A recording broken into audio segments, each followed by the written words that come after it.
Terima kasih pemirsa Anda masih bersama kami.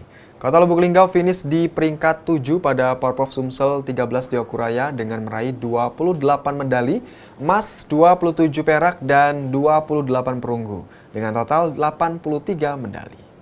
Wali Kota Lubuk Linggau Haji SN Pranaputra Sohe mengatakan, meski tidak mencapai target 3 besar, Pekan Olahraga Provinsi tahun ini sudah terbaik dan bersyukur masuk 10 besar. Karena daerah tuan rumah berambisi masuk 5 besar dengan berbagai cara. Selain itu, dirinya menegaskan turunnya peringkat di Porprov tahun 2021 ini bukan karena anggaran. Karena anggaran sama dengan Porprov tahun sebelumnya itu cukup. Namun menurutnya, Porprov tahun ini kontingen Kota Lubuk Linggau kurang beruntung dan kurang memantapkan strategi.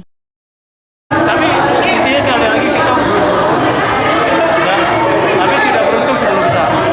karena anggarannya dikit salah.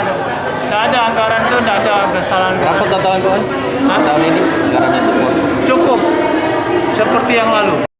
Sementara itu, sebagai evaluasi ke depan harus mematangkan soal strategi. Bukan bermain dalam prestasi, namun bermain dalam strategi. Intinya, kita kurang beruntung dan strategi kita kurang mantap. Rajab, Silampari TV melaporkan.